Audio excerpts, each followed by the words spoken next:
ঠিকঠাক লাগছে? না, আমার তো হাসিটাই ভূতের মতো। চলে এসছে অর্চিতাদের মেয়ে ঢুকছে, ওকে ভয় দেখানো যাবে না।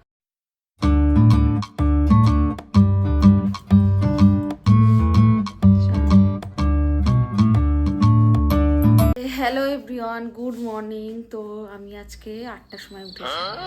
মানে ইউজুয়ালি আমি 8:10-15 দিকে উঠি, আজকে আমি 10 মিনিট আগে উঠেছি। তো ও যেহেতু 9টার দিকে অফিসে বেরোয়, আমি 8টার সময় উঠে সমস্ত কিছু করে দিই, মানে ওর ব্রেকফাস্ট করে দিই। তো এখন থেকে আমি আমার দিনটাকে শুরু করলাম। তো চলো দেখতে থাকো। তো 8টার সময় ঘুম থেকে উঠে আমার হাজব্যান্ডের জন্য আমার ব্রেকফাস্ট বানানো হয়ে গেছে। আর প্রত্যেক দিন আমি ভাবি যে কি বানাবো আমার কাছে, মানে আমি যেই টাইমে উঠি সেই টাইমের হিসাবে আমার কাছে জাস্ট জাস্ট 40 মিনিটস টাইম থাকে। তার মধ্যে আমাকে ব্রেকফাস্ট সব কিছু বানাতে হবে। আজকে আমি বানিয়েছি ওর জন্য হচ্ছে সিম ভাজা। তো এখানে একটা বাঙালি সবজির মার্কেট আছে, তো সেখান থেকে গিয়ে ও মানে আমাদের কলকাতায় যে ধরনের সিম পাওয়া যায় সেই ধরনের সিম নিয়ে এসেছে। আর আমি সেইটা দিয়ে ভাজা করেছি আর রুটি করেছি। মানে এখানে না একদম সরু সরু টাইপের এক ধরনের সিম হয়, একটু সাদা সাদা টাইপের ওই ধরনের সিম পাওয়া যায়। তো ওগুলো অত খেতে ভালো লাগে না, মোটা মোটা হয়। এই যে খাওয়াও স্টার্ট করে দিয়েছে। কেমন হয়েছে সিমটা? ভালো। কতদিন পরে খাচ্ছ? শেষ কবে খেয়েছি মনে নেই। শেষ কবে খেয়েছো মনে নেই। ভালো আছে। যাই হোক, অনেক স্পিডে খাচ্ছে, ওর অফিসে লেট হয়ে যাচ্ছে, সেই জন্য সকাল সকালে এরকম তাড়াহুড়া থাকে। মানে আমি ব্লগিং তো করতেই পারি না, খুব তাড়াতাড়ি করে শুধু ব্রেকফাস্টে বানিয়ে দিও, তাড়াতাড়ি করে চলে যায়। আজকে হচ্ছে আমাদের একটা পিকনিক আছে, মানে আমার একজন সাউথ ইন্ডিয়ান ফ্রেন্ড রয়েছে, তো ও আসবে। আর আমার একটা বাঙালি, মানে ওর হাজব্যান্ডের, মানে সরি, আমার হাজব্যান্ডের কলিগ রয়েছে, মানে ওনার ওয়াইফ অর্চিতাদি, তো উনি আসবে। তো এই তিনজনা মিলে আজকে সন্ধ্যাবেলায় পিকনিক করব। তো খুব এক্সাইটেড, ভালো লাগছে। আর এখানে যেহেতু একাই থাকি, আর মানে এই ধরনের পিকনিক টিকনিক করলে একটু মন টনও ভালো থাকে। বাড়ি থেকে এত দূর মন চাইলে তো আর বাড়িতে যেতে পারি না। তো তো আজকে পিকনিক রয়েছে, তো আমি সবাই কিছু না কিছু আর কি বানিয়ে নিয়ে আসবে। আর আমি বানাবো হচ্ছে আজকে আলু কাবলি। আর আমি দেখি আর কি কি বানায়। আর আমার বান্ধবী বললো ছোলে করে নিয়ে আসবে। আর অর্চিতাদি যেহেতু ছোট বাচ্চা আছে, আমি বারণই করেছিলাম যে দিদি কিছু করো না, অত ছোট বাচ্চা নিয়ে কি আর রান্না করা যায়। তো তাও বলছে যে হালুয়া করে নিয়ে আসবে। চলো আজকে তোমাদের সাথে সবটাই শেয়ার করবো, আশা করি তোমাদের এই ব্লগটা দেখতে খুব ভালো লাগবে। তো বেরিয়ে যাচ্ছ, বাই বাই।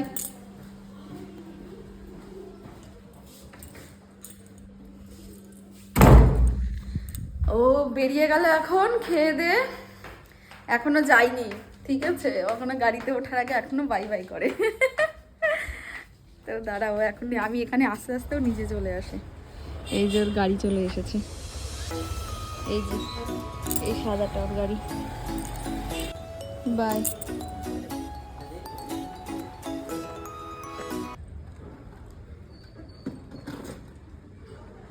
আমার রান্না কমপ্লিট। এই যে আমি করেছি এখানে ঝিঙে আলু, আর এখানে হচ্ছে রান্না, এটা পটল আলু করেছি, জাস্ট হালকা একদম নর্মাল। হে হ্যালো। তো আমার আলু কাবলির জন্য যা যা গোছানোর আমি সব কিছু গুছিয়ে নিয়েছি। আর এখন বাজে হচ্ছে ওই 5:10-15 মতো হবে। তো ওরা হয়তো এক্ষুনি ঢুকবে। আর তো দেখো আমি কি কি গুছিয়েছি। এই যে এখানে আলু সেদ্ধ করে রেখে দিয়েছি। আর এখানে আমি এই যে ধনেপাতা, শসা, লঙ্কা আর পেঁয়াজ ভালো করে ধুয়ে ধুয়ে মানে খোসা ছাড়িয়ে রেখে দিয়েছি। আর এখানে রয়েছে মশলা, ওই ধনে, জিরে, মৌরি আর শুকনো লঙ্কা দিয়ে ওটাকে হালকা একটু রোস্ট করে নিয়ে ওটা আর কি মশলা হিসাবে গুঁড়ো করে রেখেছি। আর এখানে দেখো, এখানে রয়েছে তেঁতুলের কাঠ, তো এটাকে আমি ভিজিয়ে দিয়েছি। আর এখানে ছোলা ভিজানো রয়েছে আগে থাকতে। এটা দেখতে পাচ্ছ, এটা হচ্ছে গন্ধরাজ লেবু। এখানে কোনো মার্কেটে, মানে হায়দ্রাবাদে গন্ধরাজ লেবু পাবে না। এটা ও মানে আমার হাজবেন্ড একটা বাঙালি দোকান আছে এখানে, সবজি দোকান আর কি, সেখান থেকে এই গন্ধরাজ লেবুটা স্পেশাল নিয়ে এসছে। আর এই আলু কাবলিতে দিলে যা টেস্ট হবে, চলো চলো, তো আমি ভাবছি একটা প্র্যাঙ্ক করব সবার উপরে, যেহেতু এখন হ্যালোউইন গেল। তো আমি ভাবছি যে আমি একটু ভূত সাজবো, ভূত সেজে সবাইকে ভয় দেখাবো। বাড়িতে ইনভাইট করে ভূত সাজিয়ে সবাইকে ভয় দেখাচ্ছি, ভাবো। তো চলো তাড়াতাড়ি রেডি হয়ে নিই, ওরা এক্ষুনি আসবে। তো এই যে আমার এই একটা সাদা মতো শাড়ি আছে, এছাড়া আমার কাছে কোনো সাদা শাড়ি নেই। তো ভাবছি এই শাড়িটা পরে নিই, পরে মানে বেশ মাথা টাথা ঢেকে চুলটা ছিঁড়ে ভূতের মতো আর কি লুক করব। কিছুটা যা যা আছে আমার কাছে মেকআপ সেগুলো দিয়েই করব। শাড়িটা কোনো রকম পেঁচিয়ে নিই। বাবারে, ওরা এক্ষুনি আসবে বলে আমি খুব লেট হয়ে গেছে, আমার আরও আগে গোছানো উচিত ছিল। আমি কোনো রকম গিট্টি পিট্টি দিয়ে শাড়ি পরছি তাড়াতাড়ি, না হলে ওরা চলে আসবে। জানি না, আমি আবার ভয় পাচ্ছি, ওই দিদির একটা ছোট্ট মেয়ে আছে, ও আবার প্রচণ্ড ভয় পেয়ে যায় কিনা। তো শাড়ি সুন্দর করে পরার মতো কিছু নেই, এই জাস্ট এরকম করে নিয়ে এরকম করে ঘোমটাটা দিয়ে থাকবো, এরকম করে, আর চুলটা সামনে থেকে ছেড়ে নেব। দেখা যাক কি হয়, ভীষণ এক্সাইটেড। সুগারের লিকুইড লিপস্টিক আছে, তো এইটাই পরি, ঠোঁটটা বেশ একটু ভালো করে বড় বড় করবো। ঠিকঠাক লাগছে? না, আমার তো হাসিটাই ভূতের মতো। আর এখান থেকে এই যে এখান থেকে ডট ডট ডট মানে চোখ দিয়ে রক্ত পড়ছে, চোখ দিয়ে রক্ত পড়ছে, এরকম করি। আমি কি আইশ্যাডো দিচ্ছি, আইশ্যাডো দিয়ে চোখটাকে পুরো একদম কালা কালা করে দিই, কালা কালা।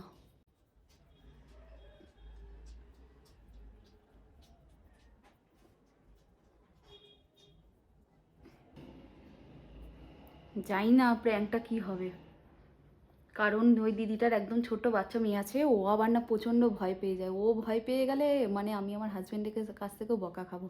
ও তো বলছে লোকে তোমার বাড়ি আর আসবে না তুমি যদি এইসব প্র্যাঙ্ক করে বেড়াও সবার সাথে। দেখি কেমন লাগবে।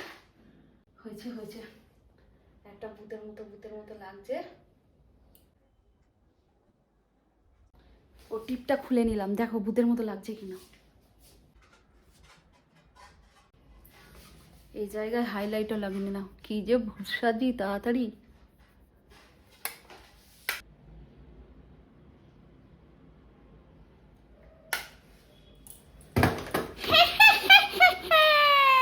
লাগছি ভূতের মতো আমি। চুলটা খুলি, পুরো ভূতের মতো হাসি। আর বেশি কিচ্ছু করবো না। ও একটা লাল টিপ দিই বড় করে, লাগছি ভূতের মতো। ও, আর চুলটা জাস্ট এরকম করে ছেড়ে দেবো, দেখি ভূতের মতো চুল ছেড়ে। তো এই যে আমি পুরো ভূত সেজে রেডি হয়ে গেছি। আমাকে কমেন্টে জানিও আমাকে ঠিক ভূতের মতো লাগছে কি না। হ্যালোউইন শেষ হয়ে গেছে, বাট আমি এখনও হ্যালোউইন সেলিব্রেট করছি। ও যাই হোক, আমি প্র্যাঙ্ক করতে চলেছি, জানি না কেমন হবে। চলো সেট আপ করি, ওরা ঢোকার মধ্যে ততক্ষণের মধ্যে আমি সেট আপ করি। আর দাঁতে মাতে আমি কিছু লাগালাম না, কারণ ওগুলো ক্লিন করতে খুব কষ্ট হবে, সেই জন্য জাস্ট এরকম ভূতের লুক। কেমন লাগছে আমাকে বলো প্লিজ। আমি এরকম জায়গায় সেট আপ করেছি, ঠিক আছে। আমি এরকমভাবে মানে আমি এরকমভাবে দাঁড়িয়ে থাকবো, এরকমভাবে। আর তোমরা আর আমি এরকম মানে ক্যামেরার সামনে আমি জাস্ট এরকম করে দাঁড়িয়ে থাকবো। দেখি এদিক দিয়ে মজা হবে না। তো আমি ক্যামেরার সামনে জাস্ট এরকম করে দাঁড়িয়ে থাকবো, দরজাটা খুলে ওরা ঢুকবে, তাহলে এই রিয়াকশানটা ক্যাপচার করা যাবে, ঠিক আছে। তো কেমন লাগছি। আর আমি ওদেরকে কল করি, দেখি ওরা কোথায় আছে, ঠিক আছে। আর এই দরজাটা আমি খুলে রাখি।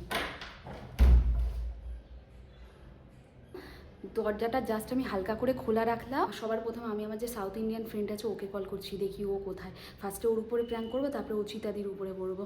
কারণ হচ্ছে অচিতাদির মেয়ে রয়েছে, মেয়েটাকে একটু লুকাতে হবে, পরে নিয়ে আসতে হবে, তাহলেও ভয় পাবে না। তো সেই জন্য আমি আমার মানে যে সাউথ ইন্ডিয়ান ফ্রেন্ড আছে, ওর নাম হচ্ছে সৈতা, তো সৈতার সাথে আগে প্র্যাঙ্ক করবো।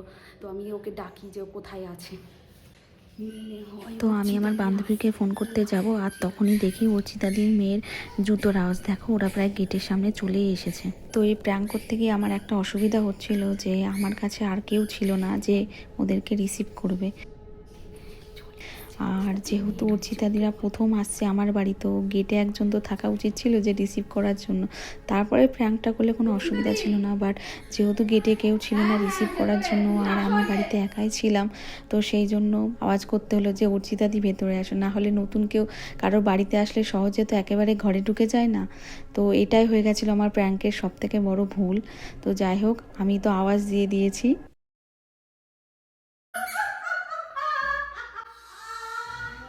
আর অর্চিতাদিও দেখো ঢুকছে। তো অর্চিতাদির রিয়াকশান দেখো। অর্চিতাদি তো ভয় তো দূরের কথা, ভয় তো পাইনি, উপরন্তু বলছি এই বাবা তুমি এ কী সেজেছো, মানে সেই নিজে কেমন একটা অবাক হয়ে গেছে, কেন এরকম মানে মানে ভূতের মতো একদম মানে ঘেন্না ঘেন্না টাইপের হয় না, ওই রকম টাইপের সেজে আমি দাঁড়িয়ে আছি। তো আমার প্র্যাঙ্কটা পুরো রং হয়ে গেল। আমার প্র্যাঙ্কটা একদম মানে সাকসেসফুল হলো না, কারণ আমারই কিছু মিস্টেক হয়েছে তার জন্য। তো দেখি আমার বান্ধবী আসবে সইতা, ওর উপরে প্র্যাঙ্ক করে দেখি ওর উপরে প্র্যাঙ্কটা সাকসেসফুল হয় কি না, সাউথ ইন্ডিয়ান বান্ধবীর রিয়াকশানটা কি, তো সেটাই ক্যাপচার করব। তো তাহলে তোমাদের সাথে দেখা হচ্ছে আবার একটা নতুন ব্লগে। ততক্ষণ পর্যন্ত তোমরা খুব ভালো থাকবে, খুব হ্যাপি থাকবে। আর এখনকার জন্য টাটা, বাই বাই।